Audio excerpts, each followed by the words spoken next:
Ma chère femme, dans quelques heures, ça y est, au Malou. Tous les gars autour de moi nourrissent les plus beaux espoirs. Le lieutenant a refusé de prendre sa permission pour être des nôtres. Cette fois, ce sera la dernière offensive. Si tu voyais le nombre de canons dont nous disposons, tu serais épaté. Les Boches n'ont qu'à bien se tenir. Demain, nous aurons enfoncé leur ligne.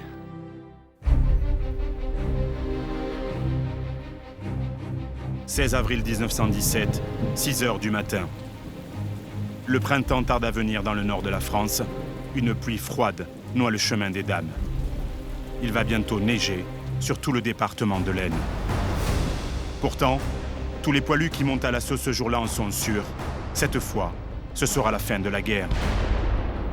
L'offensive décidée par le nouveau commandant en chef, le général Nivelle, doit tout emporter sur son passage. Depuis 5 jours, chaque minute, 533 obus ont été tirés sur les lignes allemandes.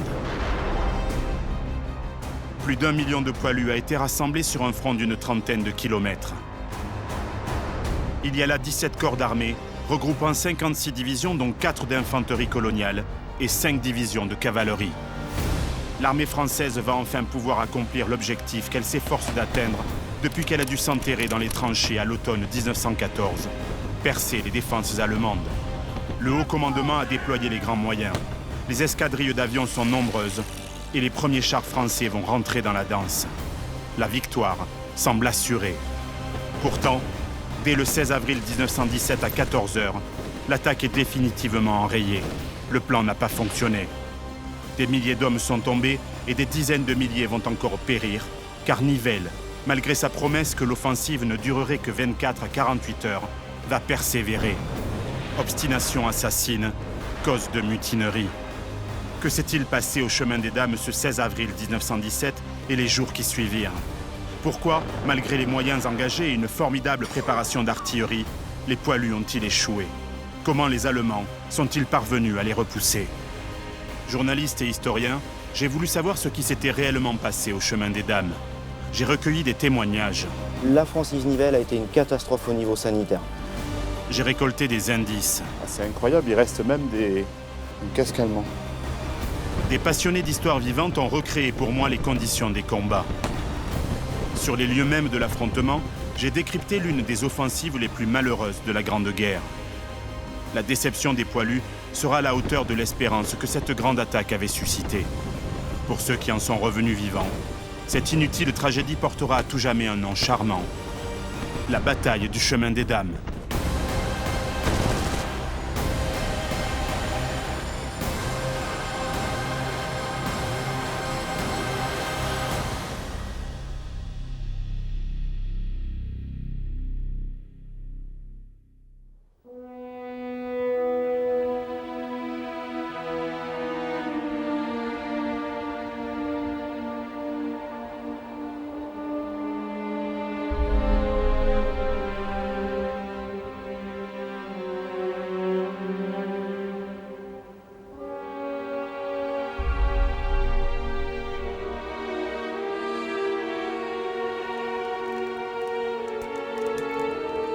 Lundi 16 avril 1917, 987e jour de conflit. Plus de 3 millions d'hommes des deux camps sont déjà morts. L'espoir d'une guerre courte n'est plus depuis longtemps qu'un souvenir. Les soldats français commencent à trouver le temps long. 3h30 du matin, les poilus en première ligne se réveillent, se préparent et gagnent leur position de départ. 10 jours auparavant, le 6 avril, le général Nivelle, nouveau chef d'état-major de l'armée française, est parvenu à convaincre le gouvernement de la pertinence de son plan. L'offensive, qui portera son nom à tout jamais, doit tenter de rompre le front allemand entre Soissons, Reims et Laon, plus précisément dans le département de l'Aisne. C'est là, au chemin des Dames, un plateau entre les vallées de l'Ailette et de l'Aisne, que Nivelle veut remporter la victoire décisive. Cette année s'annonce comme celle de tous les bouleversements. Au mois de février 1917, dans les rues de Petrograd en Russie, la foule manifeste, réclame la paix et du pain pour ses enfants. L'émeute se transforme vite en révolution. En à peine 5 jours, le tsar Nicolas II doit abdiquer. La France est en passe de perdre un de ses alliés. L'Allemagne, elle, peut nourrir de grands espoirs. Si la Russie dépose les armes, la majorité des divisions du Kaiser engagées sur le front oriental pourraient être ramenées à l'ouest. L'heure est bien à la reprise de l'offensive. Les généraux Ludendorff et Hindenburg sont les nouveaux chefs du grand quartier général de l'armée allemande, deux partisans de la guerre totale. D'ailleurs, depuis le 1er janvier, l'Allemagne a lancé ses meutes de sous-marins dans l'Atlantique. Elles attaquent tous les convois, prenant ainsi le risque de voir les États-Unis s'engager dans le conflit. Cela ne va pas tarder. Le jour même où le gouvernement français accepte le plan de Nivelle, le 6 avril 1917, le président américain Woodrow Wilson annonce l'entrée en guerre de son pays. L'espoir change de camp. Mais l'Amérique n'est pas encore prête à faire la guerre et ne le sera qu'à l'été 1918, après que des millions d'hommes aient été recrutés, formés, transférés en France, équipés et entraînés. Alors il faut vaincre, vite, et pour vaincre, il faut percer les lignes ennemies. Le lieutenant-colonel Rémy Porte est conseiller et référent histoire pour l'armée de terre. Mon colonel, quelle est la situation militaire en ce début d'année 1917 ? Alors, la situation est difficile pour les deux alliances en lutte. Depuis que la guerre de position s'est installée à l'automne 1914, toutes les tentatives pour rompre le front ont été infructueuses, puisque les offensives d'Artois et de Champagne de 15 ont été des échecs. L'armée française a tenu à Verdun, mais l'offensive de la Somme est un demi-échec. Et donc, on ne voit pas de solution visible. Le découragement commence à gagner, le moral commence à baisser, d'autant que la situation économique, alimentaire, l'inflation, etc. est difficile à l'intérieur du pays. Et le grand quartier général a toujours cette envie de percer les lignes ennemies. Alors, Nivelle l'espère, hein. Il commettra une erreur de fond, il sera trop confiant. La méthode qu'il a employée sur un secteur étroit de front à Verdun, il pense pouvoir l'étendre à l'échelle de son offensive de 1917, et il commettra l'erreur de s'engager auprès de l'autorité politique, auprès du gouvernement, en promettant de ne pas recommencer l'erreur de la Somme. Si je ne perce pas dans les 48 heures, j'arrête. La grande offensive Nivelle doit avoir lieu au printemps 1917. Un événement inattendu devrait pourtant la remettre sérieusement en question. Entre le 15 et le 19 mars 1917, le général Ludendorff, chef du grand quartier général allemand, lance l'opération Alberich. Les troupes de Guillaume II se replient de façon méthodique derrière une ligne de défense fortifiée, la ligne Hindenburg. La nouvelle ligne de défense fait disparaître le saillant de Roye. Elle est presque droite entre Arras et Vailly-sur-Aisne. Elle passe par le canal du Nord, les faubourgs de Saint-Quentin, le massif de Saint-Gobain et se raccorde à l'ancien front près de Crouy. Le retrait allemand a été minutieusement préparé. Une puissante ligne fortifiée a été aménagée à partir de l'hiver 1916-1917. Dès le 21 février 1917, les habitants des villes et des villages sont contraints à l'exil en n'emportant qu'une seule valise par personne. Une fois les villages évacués, les soldats du Kaiser mettent en pratique la stratégie de la terre brûlée. Ils détruisent les maisons, les ponts et les carrefours, scient les arbres fruitiers, empoisonnent les puits et inondent certains champs.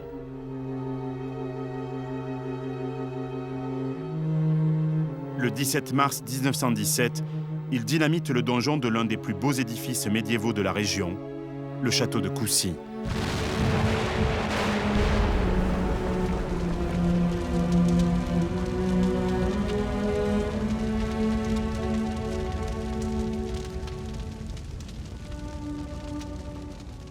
Mon colonel, comment expliquer le retrait des Allemands sur la ligne Hindenburg ? Alors pour comprendre la situation à l'hiver 1916-1917 ou au début de l'année 1917, il faut revenir en fait à la fin de la guerre de mouvement à l'automne 1914, lorsque les Allemands, qui se replient après la bataille de la Marne, s'arrêtent sur des positions qui leur sont géographiquement, topographiquement favorables. C'est-à-dire que généralement, ils s'arrêtent après avoir passé une rivière sur une hauteur, ce qui facilite la défense. Ces positions, qu'ils ont très solidement aménagées, sont restées à peu près stables pendant les 2 années de guerre qui ont suivi, 1915-1916.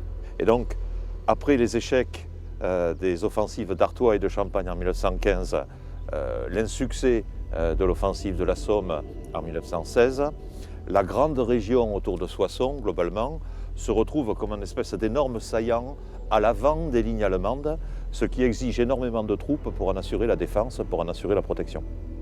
Et donc, pour économiser des troupes et se constituer des réserves, Hindenburg décide d'organiser très largement en arrière de ses positions une nouvelle ligne défensive. Et au tout début du printemps 1917, dans la plus grande discrétion, il fait se replier les armées allemandes sur cette nouvelle ligne défensive. La ligne Hindenburg est formée de 5 zones opérationnelles au nom tiré de la mythologie germanique. Du nord au sud, Wotan, Siegfried, Alberich, Brunhild, Kriemhild.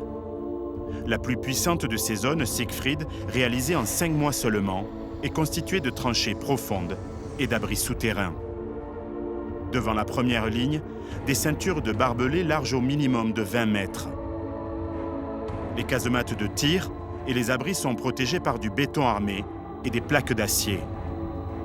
3 km environ devant la ligne principale se trouve une ligne d'avant-poste plus légèrement défendue, destinée à ralentir les troupes assaillantes.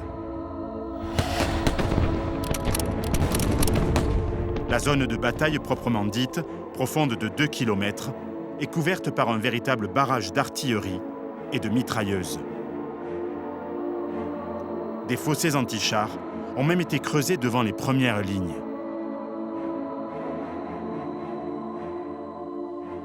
J'ai l'impression que les Alliés ne sont pas du tout au courant de ce retrait et de ses conséquences. Cette manœuvre en repli des armées impériales allemandes sur la ligne Hindenburg est à la fois très bien préparée et très bien conduite. Parce que les Allemands se préparent avec une vraie discrétion et surtout, au moment où les troupes commencent à évacuer le terrain, ils laissent à l'avant d'ultimes unités, de dernières unités qui font le coup de feu, quelques coups de canon, quelques coups de fusil, ce qui donne l'illusion que les lignes sont toujours occupées et ces dernières troupes ne se replient qu'au dernier moment. Ce retrait est une surprise pour les Alliés. C'est globalement une surprise pour les Alliés, oui. Les Alliés mettent même une semaine avant de réagir au retrait des forces allemandes. Pire encore, l'état-major français ne réalise pas que ce repli est un piège. Le général Nivelle tourne même l'événement à son avantage. Il affirme que l'ennemi est défait. Les Français doivent réaménager toutes les bases de départ de leur offensive sans situer exactement où se trouve la ligne de défense de leur adversaire. Mais Nivelle persiste et signe. Son plan prévoit que les troupes britanniques attaqueront dans le secteur d'Arras et Vimy à la fin du mois de mars 1917 pour atteindre Saint-Quentin. De leur côté, les Français lanceront une attaque quelques jours plus tard entre Soissons et Reims. Ils monteront à l'assaut du chemin des Dames, un escarpement de 20 km de long, s'étirant de Craonne, à l'est, au moulin de Lafaux, situé sur la route reliant Soissons à Laon. Ils devront prendre Laon le jour même, puis atteindre la Somme au bout de 4 jours.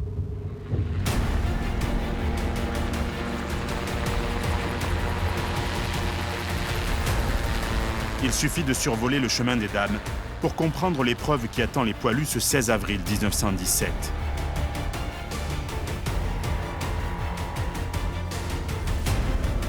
Le plateau est là, sous mes yeux, 150 mètres au-dessus des positions de départ françaises.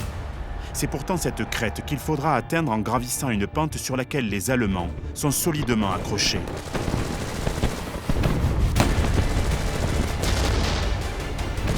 Le chemin des Dames n'est pas une petite colline. C'est un château fort, surplombant la vallée de l'Aisne. Pourquoi les Français réussiraient-ils à percer ici, alors même que toutes les offensives précédentes ont échoué ?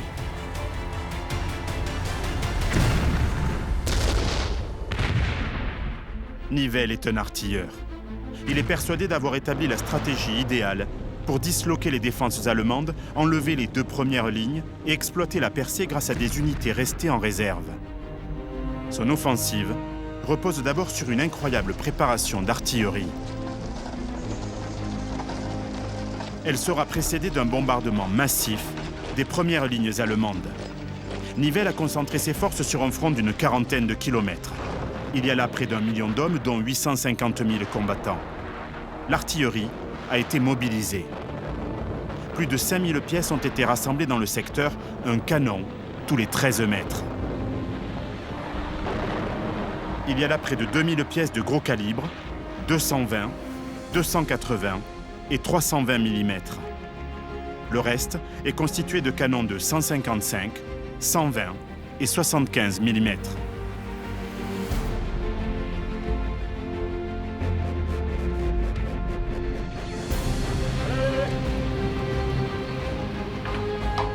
Approvisionné. Chargez. Ouvrez le feu. La plus célèbre des pièces d'artillerie à la disposition du général Nivelle est sans nul doute le canon de 75 mm, dont les batteries disposeront d'un stock de 23 millions d'obus.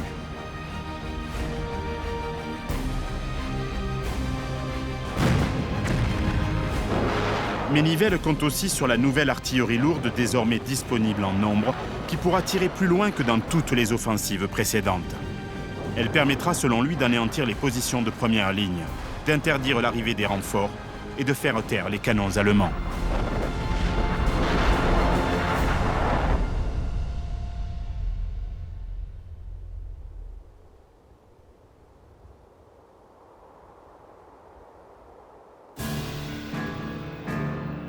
Nivelle a décidé qu'après la préparation d'artillerie, les troupes d'infanterie progresseraient sous la protection d'un feu roulant.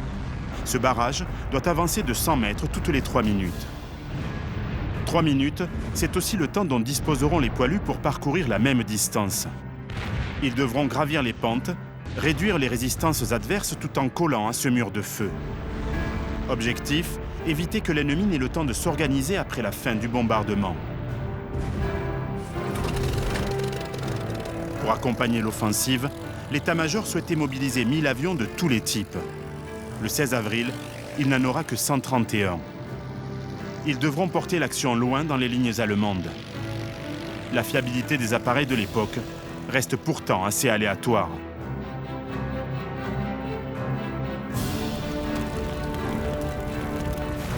Le général Nivelle prévoit aussi le déploiement d'une nouvelle arme, l'artillerie spéciale, en un mot, les premiers chars d'assaut français. Leur blindage doit permettre de franchir le No Man's Land, d'écraser les réseaux de fils de fer barbelés, de franchir les tranchées ennemies tout en détruisant les abris de mitrailleuses. Le premier à être mis en service, après de multiples essais, est le char Schneider, un monstre de 13 tonnes, suivi par le char Saint-Chamond. Les militaires hésitent encore sur le rôle de cette nouvelle arme.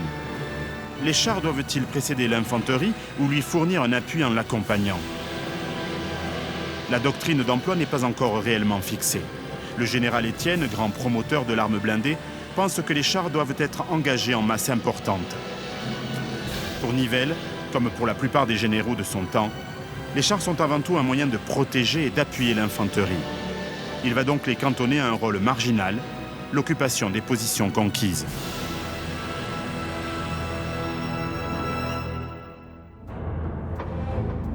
La préparation d'une offensive de cette envergure prend des semaines.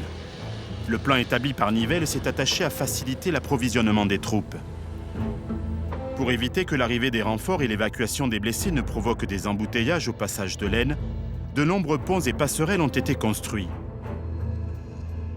Un vaste réseau de routes et de voies ferrées supplémentaires a également été mis en place. Pourtant, le secret entourant toute l'opération n'est pas très bien gardé. Est-ce que l'offensive Nivelle constitue une surprise pour les Allemands? Alors non, absolument pas. Tout d'abord, raison essentielle, l'importance de cette offensive fait qu'elle exige une énorme préparation. Et donc nécessairement, pendant qu'on constitue dans l'immédiat arrière-front les stocks de munitions, qu'on met en place les batteries d'artillerie, que les troupes se rapprochent de la ligne d'engagement, nécessairement les Allemands peuvent l'observer et s'en rendre compte. Ensuite, il a fallu repousser l'offensive à moins de reprises pour pouvoir agir en même temps que les Anglais, plus au nord, pour que les armées françaises soient correctement en position. Donc perte de temps, donc aussi diffusion de l'information. Ensuite, la nouvelle qu'une offensive va avoir lieu s'est répandue dans Paris et on en parle un petit peu partout. Les soldats l'écrivent dans leur famille, des officiers ne partent pas en permission parce qu'il va y avoir cette offensive, etc., etc. Donc il y a une espèce de bruit de fond, tout le monde sait que l'offensive va très bientôt commencer. Et puis les Allemands ont la chance de faire prisonnier un sous-officier français d'un régiment de Zouaves qui porte sur lui une partie des ordres de l'offensive. Et puis enfin, il suffit de regarder autour de nous. Les Allemands sont en position haute, ici. Les préparatifs français sont observables à l'œil. Sous leurs yeux, en fait. Sous leurs yeux. Ils sont sur un belvédère et ils regardent les Français venir vers eux. Exactement. Nivelle a promis qu'il stopperait l'offensive au bout de 24 heures, 48 heures maximum, si les objectifs ne sont pas atteints. Mais le généralissime croit-il sincèrement que les poilus atteindront les faubourgs de Laon au soir du 16 avril 1917 ? Héros des troupes coloniales, le général Mangin en est sûr. Dans ses directives du 16 avril, il écrit « L'aurore du lendemain doit voir le débouché de la cavalerie dans la plaine de Laon ». Ce 16 avril, les Français des 6e et 5e armées devront s'élancer en direction de la ligne de défense allemande, étayée par les forts de Condé et de la Malmaison. La 6e armée du général Mangin occupera le secteur ouest, alors que la 5e armée du général Mazel avancera sur le secteur est, pendant que la 10e armée du général Duchesne demeurera en réserve. Comme prévu, l'offensive Nivelle débute par une formidable préparation d'artillerie. Entre le 6 et le 16 avril, 5 millions d'obus de gros calibre sont expédiés sur les positions allemandes. En quelques heures, toute la végétation disparaît définitivement. Le paysage est lunaire.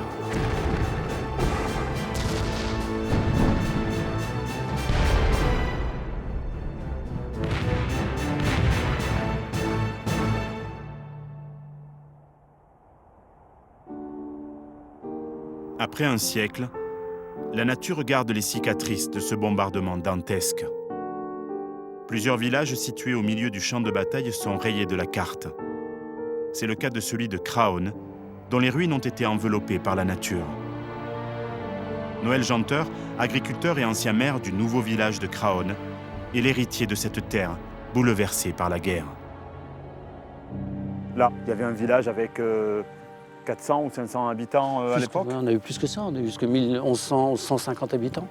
700 avant la guerre, c'est le témoin de la force de destruction de l'homme. Ça. 700 habitants avant la guerre, à peu près, quoi. 30 après la guerre.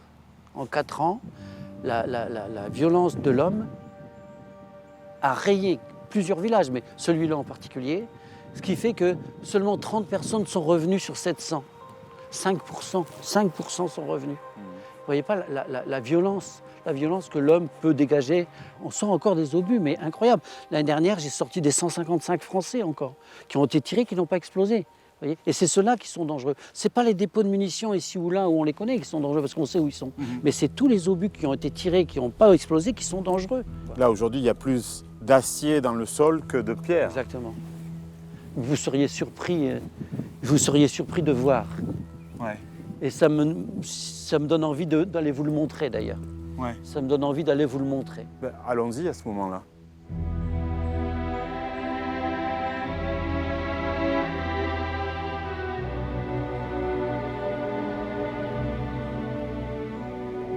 On est vraiment en plein cœur du champ de bataille. En plein cœur du champ de bataille.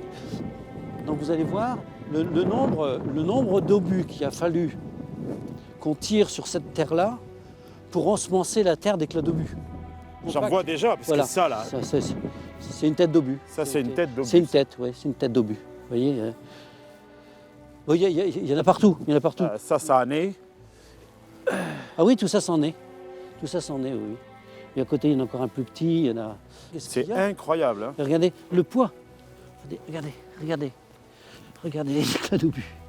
Regardez.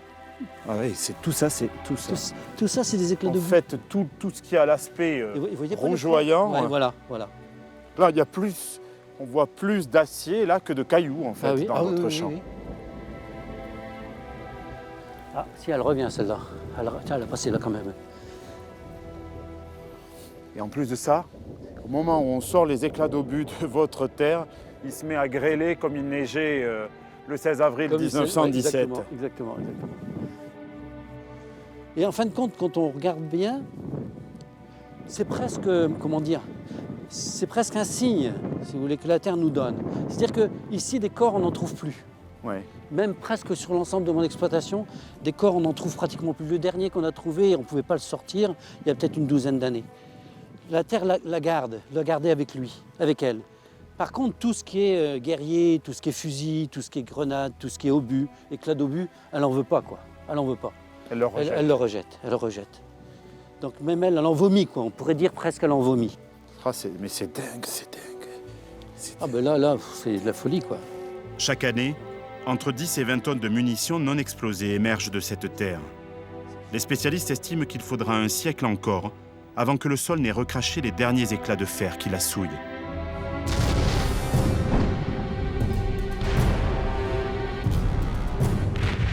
Entre le 12 et le 15 avril 1917, l'artillerie française tire 533 obus par minute. Les poilus sont persuadés que les lignes allemandes sont anéanties lorsqu'ils montent à l'assaut, à l'aube du 16 avril. Ils se trompent.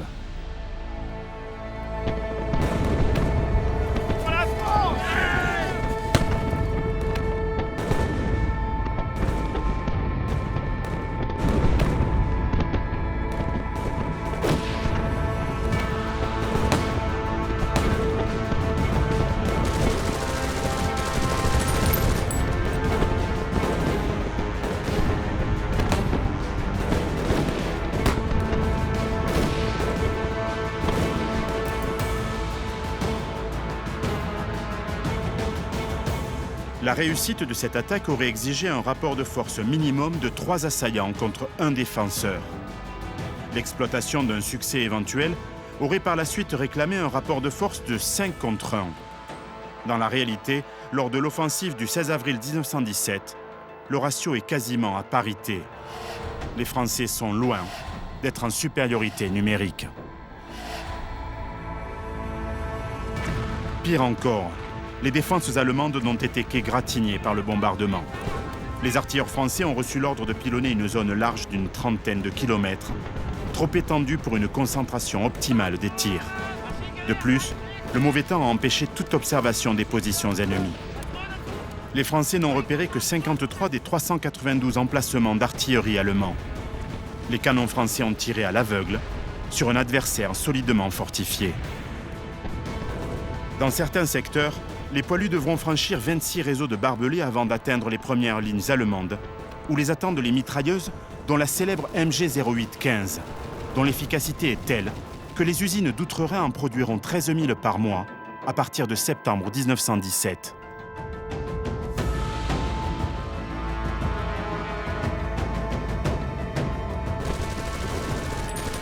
Pour les poilus, la surprise est d'autant plus cruelle que les Allemands sont littéralement accrochés aux pentes du chemin des Dames.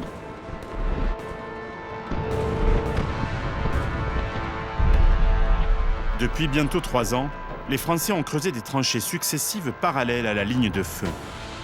De leur côté, les Allemands ont mis au point de nouveaux concepts. Les points d'appui fortifiés couvrent la zone à défendre. Les réseaux de fils de fer barbelés sont judicieusement placés pour canaliser les assaillants vers les mitrailleuses solidement retranchées dans des casemates bétonnées. Sur le chemin des Dames, ces points d'appui sont parfois reliés par des tunnels menant à des dépôts de munitions, des dortoirs profondément aménagés sous la surface du sol, à l'abri de l'artillerie. Ces réseaux souterrains permettent même de surgir sur les arrières des poilus en les prenant par surprise.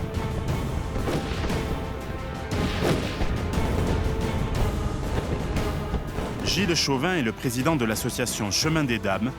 Il est le gardien d'une carrière connue depuis le Moyen-Âge, Froidmont. Donc c'est une carrière qui a été occupée par les Allemands. Oui, ça fait partie des explications de l'échec de de l'attaque du 16 avril. Ouais, parce que les Allemands étaient terrés ici. Ils étaient vraiment à l'abri des bombardements. Oui, là, c'était un très très bon abri. Hein. Là, c'est profond. Bah, là, ça fait 7-8 mètres, là. Et au plus profond de la carrière, on doit être à une vingtaine de mètres. C'est ce qui a fait que la carrière a tenu le coup. C'est quand même assez impressionnant comme descente. Hein. Oh. Ouais, ça descend droit. Hein. Je comprends que les Allemands soient protégés sous autant de masses de roches.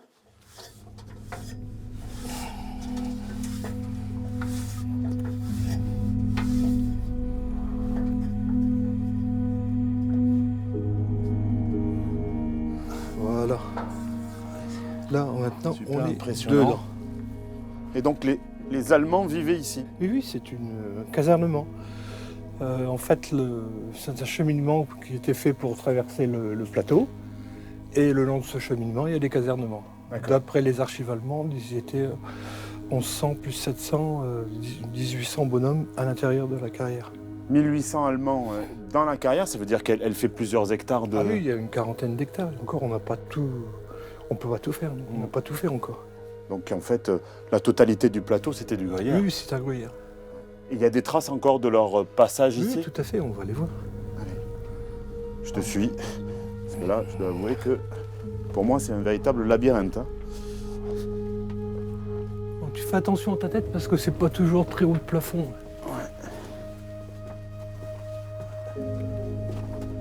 Il faut pas être claustrophobe. Hein.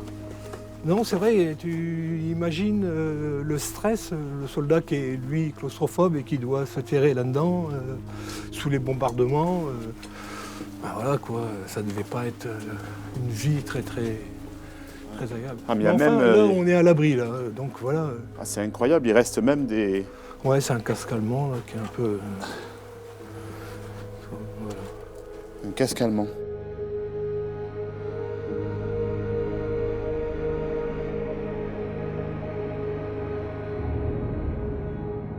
Il y a même une baïonnette allemande. Là. Ouais, des baïonnettes, enfin, voilà. Et beaucoup de bouteilles de vin. Hein. Ouais, du vin, oui, on a quand même retrouvé de la minérale Vasseur, mais généralement, les capsules étaient encore dessus, tu vois. D'accord. Voilà. Mais on a retrouvé des bouteilles, on était étonnés des bouteilles de bière, Cerveza des Maracaibo. En fait, c'était de la fabrication allemande pour l'Amérique du Sud, mais qui n'est jamais partie en Amérique du Sud et qui a été distribuée sur le front. Ici, sur le front. On boit beaucoup d'alcool sur le front.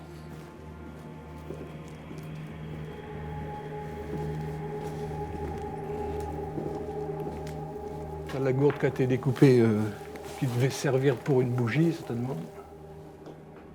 Ça, c'est resté en place, en fait. Oui, oui, ça les crochets pour suspendre des quartiers de viande. Il faut protéger la bouffe aussi des rats, hein, donc tout ce qui est nourriture, on l'accroche le plus haut possible.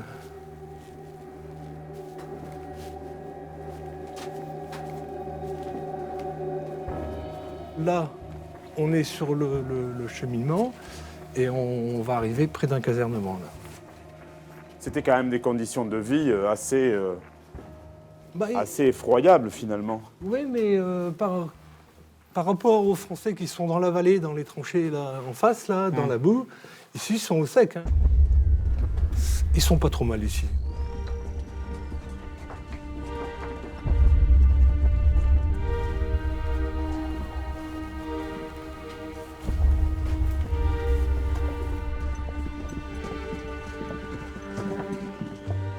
Ça, c'est de la chaussure de fantassin allemand de 100 ans, ça se voit d'ailleurs.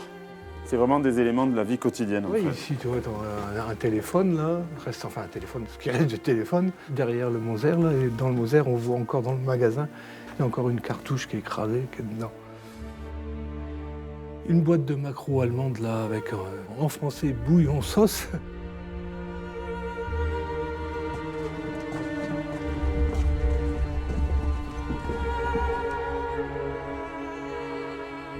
Voilà, là, on va aller dans une petite chambrée, un sous-officier, ce genre de choses. Là. Parce que pour les soldats, il y a des grandes chambrées collectives. Mais Casque allemand. Voilà, casque allemand. Et puis, il y a un petit réveil, là. Ah, c'est marrant, ça. Pardon, oui, regarde. Ah, Tu vois, il a pris quelque chose, une balle ou quelque chose là, qui a été frappé la petite aiguille. Tordre l'aiguille. Tordre l'aiguille. Voilà, c'est dingue. Il y a des petits éléments de vie qui sont restés comme ça. Il y a des gourdes, toujours des récipients pour boire, et puis... une pipe, non? Une pipe, oui.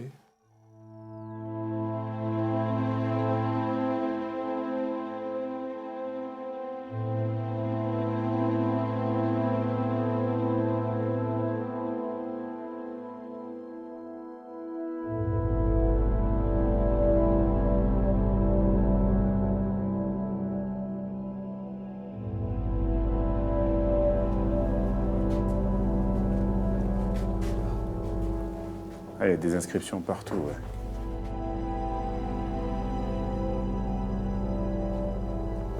Voilà, la petite niche du soldat allemand, du mousquetaire Kohn.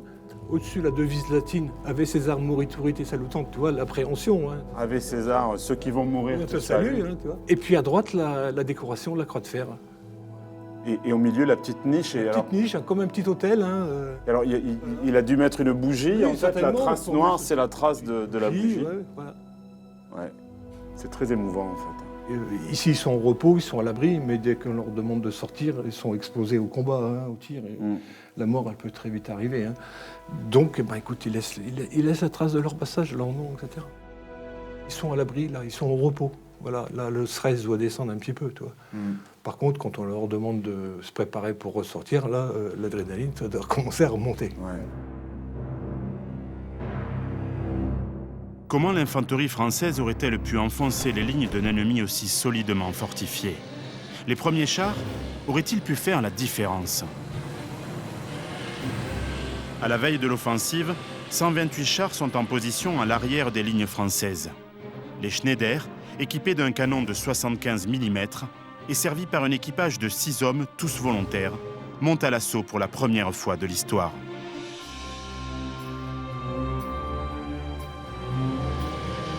C'est à l'est du chemin des Dames que se déroule la première intervention des chars de l'histoire française. Les 128 blindés sont répartis en 2 groupements. À l'ouest, le groupement Chaubez, composé de 48 chars. À l'est, le groupement Bossu et ses 80 chars. Partis à 6 heures après avoir perdu 8 des leurs pour des raisons mécaniques, les chars du groupement Chaubez se plantent devant la première ligne allemande dès 7h15, où ils sont pris à partie par l'artillerie ennemie. À l'ouest, engagés une demi-heure plus tard, les engins du groupement Bossu progressent en colonne sur la route Pont-Aver-Guignicourt. Vers 10h15, le premier char atteint la ferme du Choléra, où la colonne se fractionne en 2. À 11h, la deuxième ligne allemande est franchie, mais le commandant Bossu est tué. Quelques chars tentent alors de pousser vers la 3e ligne allemande, mais l'infanterie, elle, ne suit pas.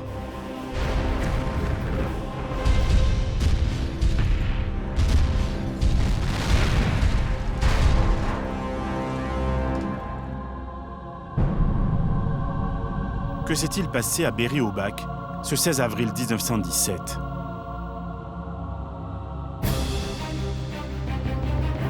Pour comprendre, je suis allé à la rencontre des équipages du char français Leclerc. Les tankistes du 2e escadron du 1er régiment de chasseurs basé à Verdun, dans la Meuse, ne se contentent pas d'être des cavaliers modernes. Ils connaissent aussi l'histoire de leurs armes. Le capitaine Clément, chef du 2e escadron, m'explique les raisons de l'échec du premier engagement des blindés. Mon capitaine, à Berry-au-Bac, en 1917, pendant l'offensive du chemin des Dames, les chars français, chars Schneider, ont été employés pour la première fois. Et ça n'a pas été vraiment une réussite. Comment on peut l'expliquer ?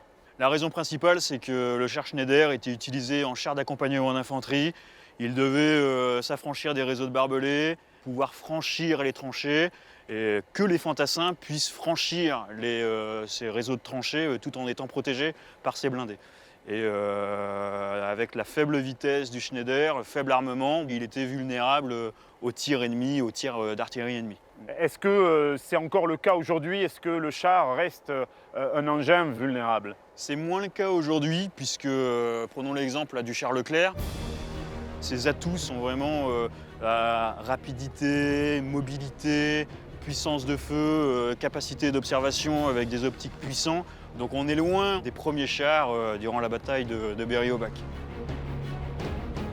Technologiquement, qu'est-ce qui a changé dans le char et puis aussi dans son emploi tactique entre 1917 et aujourd'hui? Technologiquement, vous avez des capacités d'observation qui sont quand même très importantes. Il peut tirer jusqu'à 4000 mètres, ce qui est pas donné au Schneider de 1917, si je puis dire. Puis vous avez la possibilité de tirer un grand nombre de coups en moins d'1 minute avec son chargement automatique. Puis il y a sa vitesse.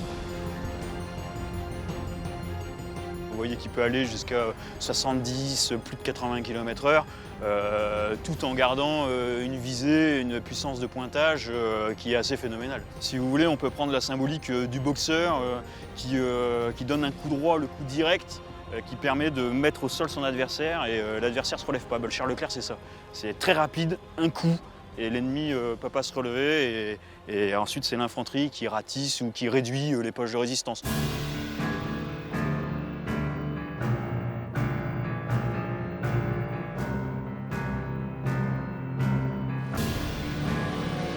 Au soir du 16 avril 1917, le bilan de l'engagement des chars est plus que mitigé. Sur les 720 officiers et hommes d'équipage de l'artillerie d'assaut, 180 ont été tués, blessés ou sont portés disparus. 52 chars ont été touchés par l'artillerie allemande, 21 ont été immobilisés à cause de panne ou après s'être enlisés. Pire encore, dans les airs, l'aviation n'a pas pu remplir les missions qui lui avaient été confiées.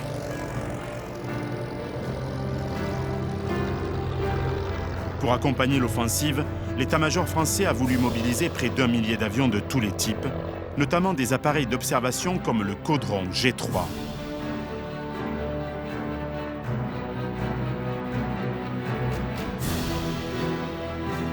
En réalité, le jour J, l'état-major n'est parvenu à réunir que 131 appareils. Les avions de chasse sont censés attaquer les lignes adverses. Mais une fois de plus, les Allemands ont eu connaissance de ce plan. Ils donnent comme instruction à leurs pilotes de se dérober et de harceler les appareils français par des attaques rapides, menées par de petits groupes de quelques unités. Pendant que les aviateurs français recherchent désespérément les appareils ennemis, au sol, les troupes sont privées de soutien aérien. Les avions du Kaiser en profitent pour lancer des raids sur les poilus, cloués dans leurs misérables trous d'obus. Les Allemands bombardent même des mortiers et certaines batteries d'artillerie françaises.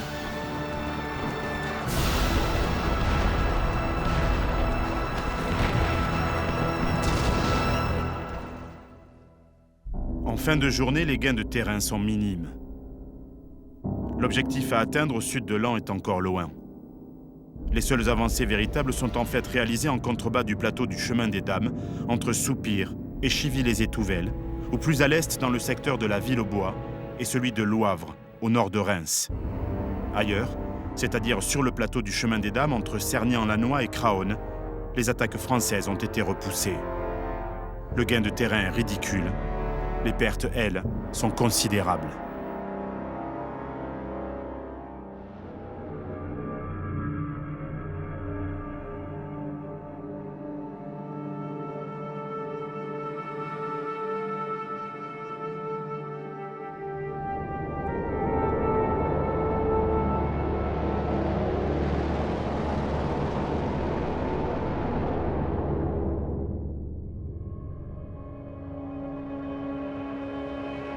En 24 heures, l'armée française a fait plusieurs milliers de prisonniers, mais vient aussi de perdre 43 000 hommes, dont 13 000 tués.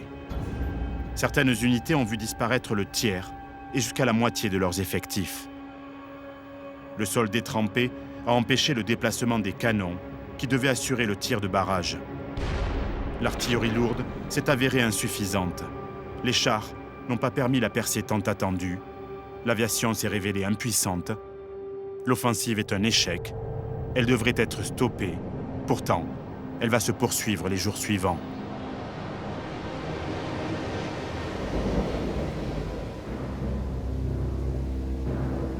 Le mauvais temps gêne considérablement la progression des attaquants.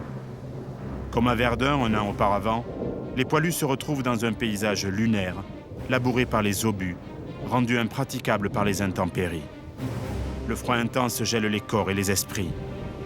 Les tirailleurs sénégalais qui se sont entraînés sur la côte d'Azur après leur débarquement d'Afrique, souffrent terriblement.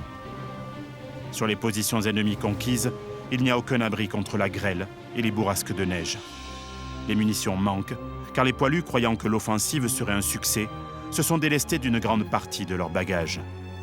Au soir du 16 avril, la terre avale les hommes, tel un ogre impossible à rassasier.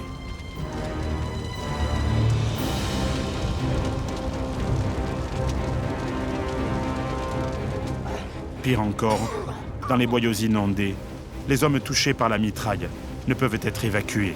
Fermier! Allez, allez! Là, tiens! On y va!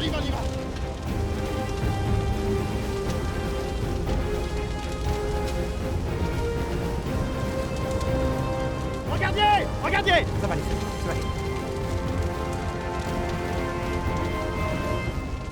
À l'arrière du front, le service de santé est tout de suite débordé par l'afflux des blessés. L'hécatombe se transforme en désastre. Chirurgie! Rocardier!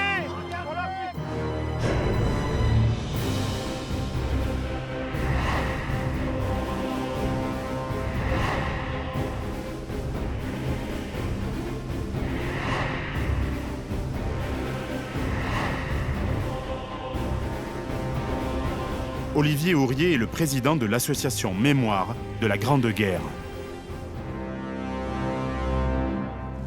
Olivier, pendant les premières heures de l'offensive Nivelle, en avril 17, c'est vraiment l'hécatombe. Est-ce que le service sanitaire a bien fonctionné? Non, il n'a pas bien fonctionné. Parce qu'on a construit plusieurs hôpitaux aux alentours de la zone du chemin des Dames. Il y avait 6 hôpitaux. Sauf qu'au moment de l'offensive, ils n'étaient pas complètement terminés. Ce qui fait qu'ils avaient une capacité qui était vraiment sous-estimée. Oui! Celui-là, c'est en haut. T'as gagné un billet pour rentrer chez toi. Mon quartier! Rocardier! Faites le garrot vite fait, dépêchez-vous!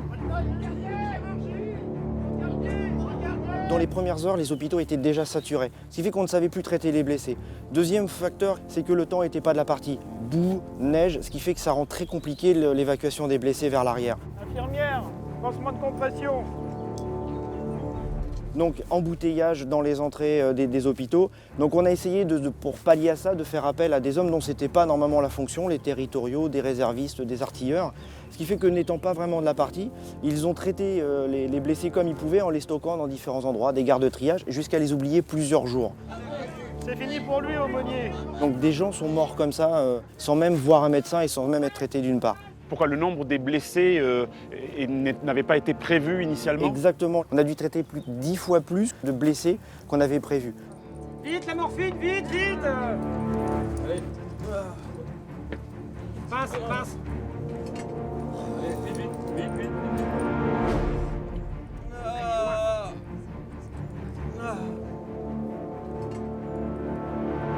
Compresse! Ça a créé des cadences pour les médecins, les anesthésistes qui étaient limite de l'insupportable. Plus de 7 opérations à l'heure, ce qui donnait un taux de mortalité important. Hop! Évacuation! La Francis-Nivelle a été une catastrophe au niveau sanitaire. C'était vraiment l'enfer. C'était vraiment l'enfer.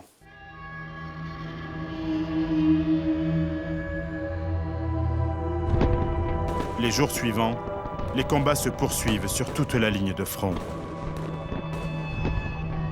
Entre le 16 et le 25 avril, l'armée française a perdu 134 000 hommes, dont 30 000 tués. Pourtant, Nivelle s'obstine encore. Il considérait que son offensive percerait le front allemand et qu'elle ne durerait que 24 heures, 48 heures maximum. Pour les poilus, une conclusion s'impose. Il a menti.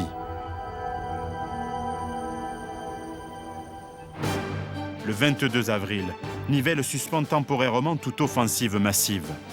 Il réenvisage la situation et, pressé par le gouvernement Poincaré, commence par limoger le général Mangin. Pétain devient chef d'état-major. Sur le terrain, les poilus doivent désormais s'emparer de points précis situés sur la crête du chemin des Dames afin de mieux coordonner les pilonnages d'artillerie sur les lignes ennemies. La bataille des observatoires débute au mois de mai et va durer avec plus ou moins d'intensité pendant tout l'été 1917.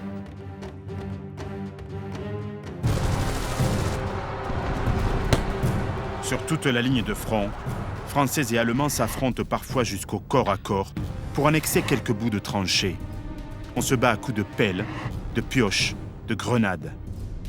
Pour venir à bout des nombreux réduits ennemis, les poilus utilisent un nouveau fusil mitrailleur puissant, mis en dotation dans chaque compagnie d'infanterie au mois d'avril 1917, le Chauchat.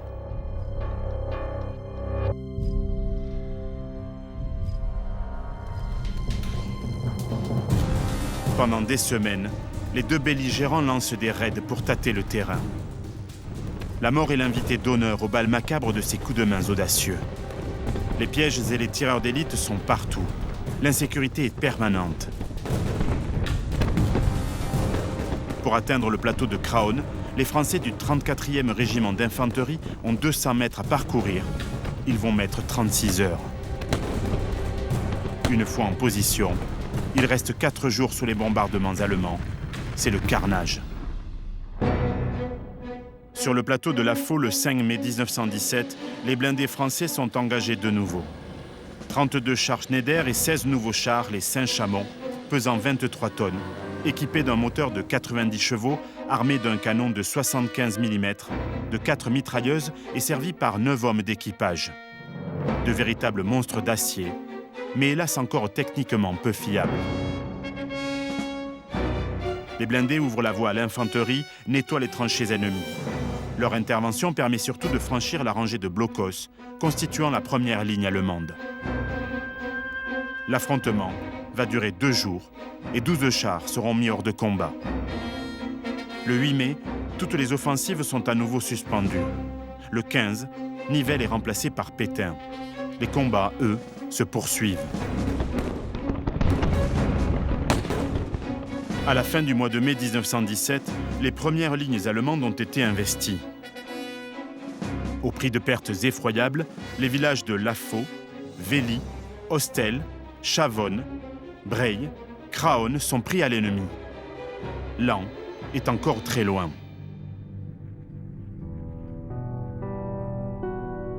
Les poilus, eux, sont littéralement épuisés. Certaines unités refusent de remonter en ligne. Historien, Franck Wiltard est également chargé de mission pour le centenaire de la Grande Guerre au département de l'Aisne.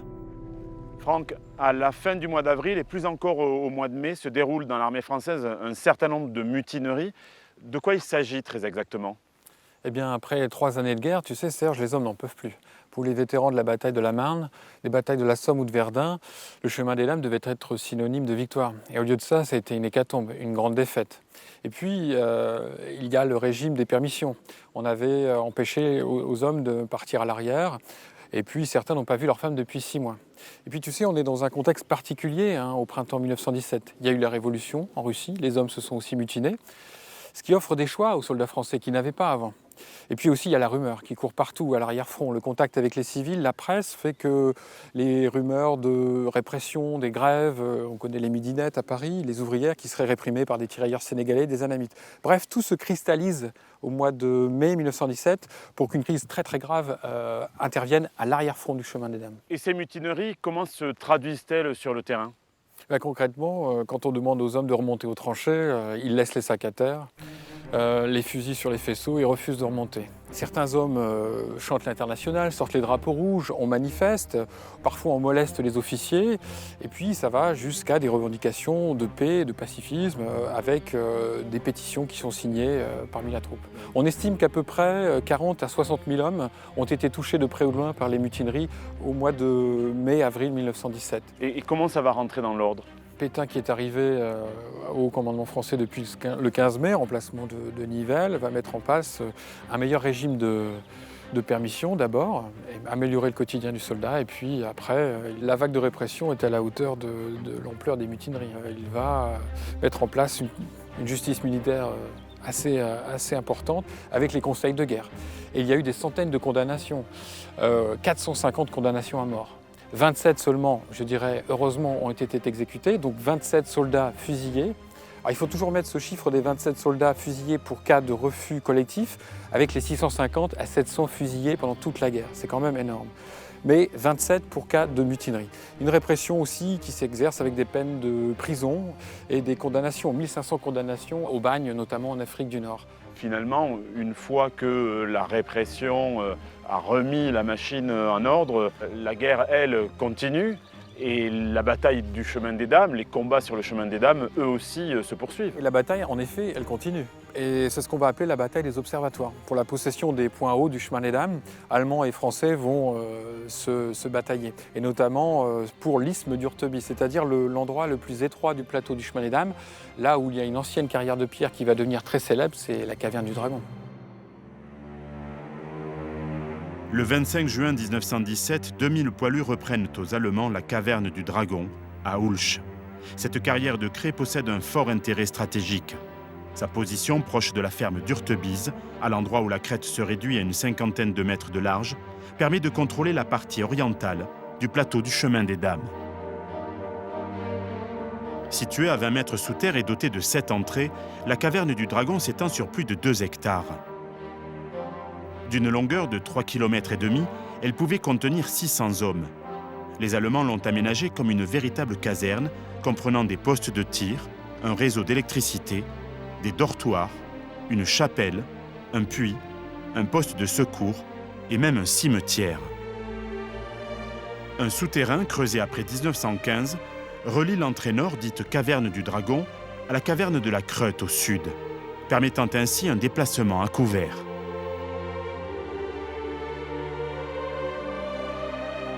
Yves Follen est historien et guide conférencier à la caverne du Dragon.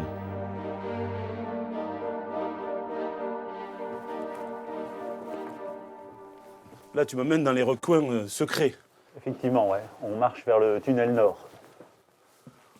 Donc ça, c'est le tunnel qui reliait l'entrée qui est sur le plateau à la Creute qui est derrière nous. Tout à fait, ouais. Tout à fait. Donc là, il y a combien de mètres de galerie? D'après ce qu'on sait, 125 mètres de long, d'après le plan allemand que nous avons. Allons voir ça. Allons-y.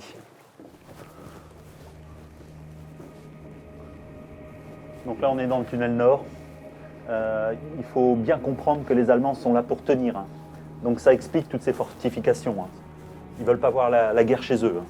Donc on s'installe, on met tous les moyens pour tenir. Et là, on est donc dans un tunnel qui a été creusé à la pique.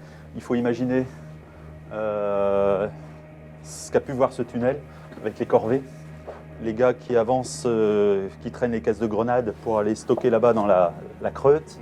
Donc en fait, finalement, pendant que les Français rêvent de guerre de mouvement et de percer le front ennemi, les Allemands, eux, creusent, s'installent, s'enterrent, se cachent. Tenir. Le but, c'est de protéger aussi la ville de Laon, qui est un nœud ferroviaire stratégique pour la logistique allemande. Donc là, on est à 23 km de Laon, quoi. Voilà, tiens, regarde, tu vois, ici tu as encore les vestiges... Des pots de... des, sont des grenades allemandes, ouais. Stihl-Handgranate, comme on dit. Ça n'a jamais été touché. Voilà, grenade à manche, c'est typique. Donc celles-ci sont particulièrement dangereuses. Tout à fait, ouais, on ne va pas y toucher. Impressionnant. Ouais, tout à fait. Et encore une fois, c'est un tunnel. Il faut imaginer tous les autres.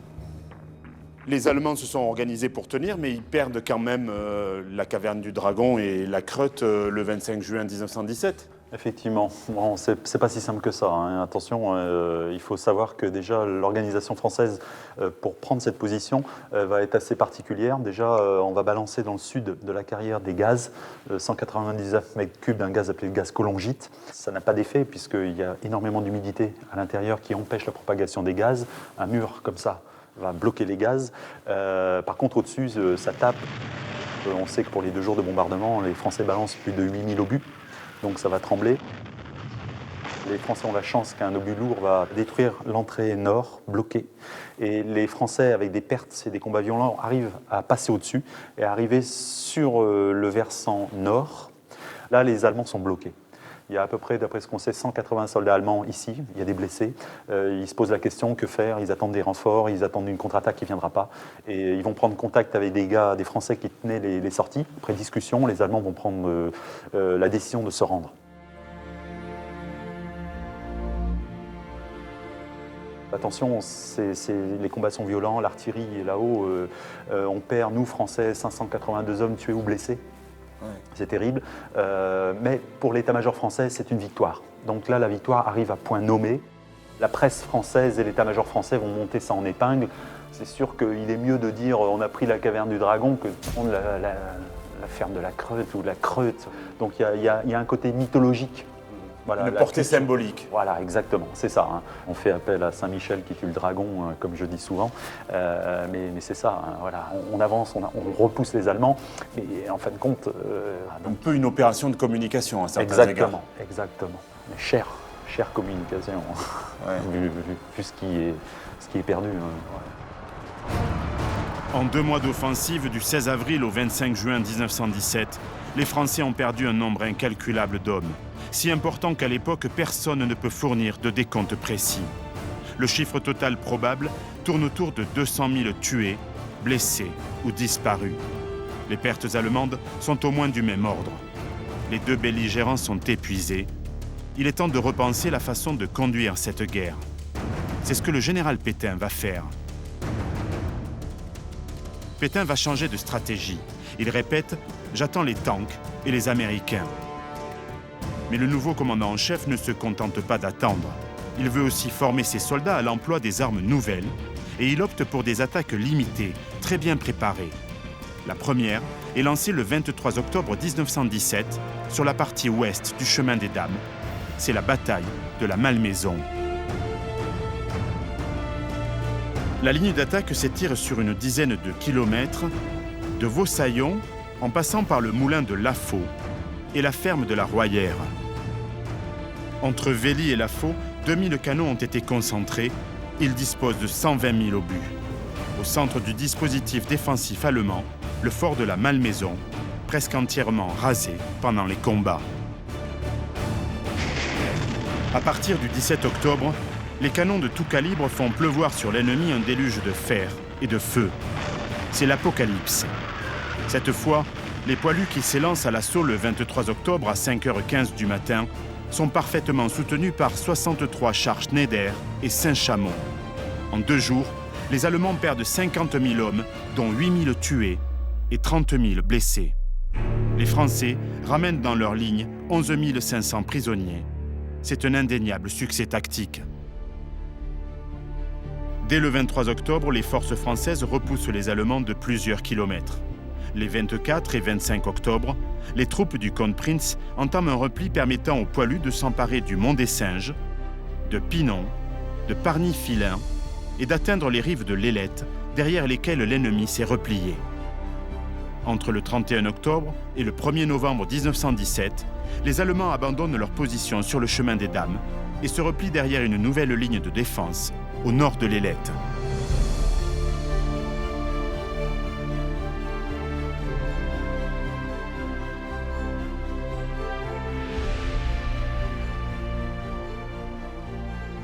Mon colonel, ici, on est au fort de la Malmaison, dont il ne reste pratiquement plus rien. Ça prouve à quel point il a été bombardé au mois d'octobre 1917. Est-ce que l'arrivée du général Pétain consacre une nouvelle manière de faire la guerre? Alors, plutôt que de parler d'une nouvelle manière de faire la guerre, je préfère parler d'une évolution. Et au moment où Pétain prend le commandement à la fin du printemps, au début de l'été 1917, on est à l'aboutissement d'une trajectoire qui a commencé dès l'automne 1914. Alors ça se traduit par 3 étapes successives, hein, en quelque sorte. Il y a d'une part un premier temps industriel, c'est-à-dire qu'on se rend très bien compte qu'il faut d'autres armements, de nouveaux armements, et ces armements, il faut les mettre en fabrication et ensuite les livrer aux unités. Ça va être l'aviation, mais aussi tout ce qui est motorisation, les convois automobiles, l'artillerie lourde, et puis l'armement individuel, l'armement d'infanterie, les fusils mitrailleurs, les lance-grenades, etc. Et puis, après avoir eu les matériels, il faut former les gens. Et l'une des priorités de Pétain, quand il prend son commandement, hein, c'est dans les directives de l'été 1917, c'est de remettre l'armée française à l'instruction. Et on entraîne les soldats à travailler ensemble avec les différents équipements. C'est la coopération des armes, c'est du travail interarmes, fantassins, artilleurs, aviation. de façon à ce que la combinaison des armes, la coordination des armes, puisse produire les effets maximum. Et par quoi ça se traduit véritablement sur le terrain dans la conduite de la guerre? Alors, la supériorité matérielle dont disposent maintenant les Français, les Alliés en général, les Français en particulier, et puis l'analyse que l'on a fait des offensives des années précédentes, conduit à abandonner définitivement cet assaut frontal brutal mais inutile et extrêmement meurtrier, au profit, dans un premier temps pour Pétain, de ce qu'on va appeler les offensives à objectif limité. La Malmaison en est l'exemple majeur, hein, des combats de 48-72 heures, extrêmement violents, extrêmement denses, mais où on s'arrête quand on a atteint l'objectif qui était fixé. Il s'agit aussi là de redonner le moral à la troupe et à la population dans le pays en témoignant de victoires. Voilà, l'armée française est capable de remporter à nouveau des victoires. Désormais, l'avenir appartient aux moteurs à explosion et à une nouvelle source d'énergie, le pétrole. Les morts de Champagne, de Verdun et du chemin des Dames ne vont pas peser très lourd dans le nouvel équilibre mondial. Le franc s'efface déjà derrière une devise d'avenir, le dollar. La Première Guerre mondiale n'est pas encore terminée, mais une puissance nouvelle émerge dans le concert des nations. Pétain a dit qu'il attendait les chars et les forces des États-Unis. Il ne croyait pas si bien dire. Le XXe siècle sera américain.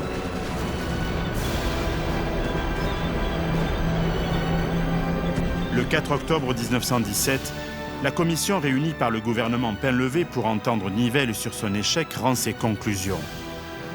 Pour la préparation, comme pour l'exécution de l'offensive, le général Nivelle n'a pas été à la hauteur de la tâche qu'il avait assumée. Le commandant en chef déchu n'est pas sanctionné. Et au mois de décembre, il est nommé commandant des troupes d'Afrique du Nord.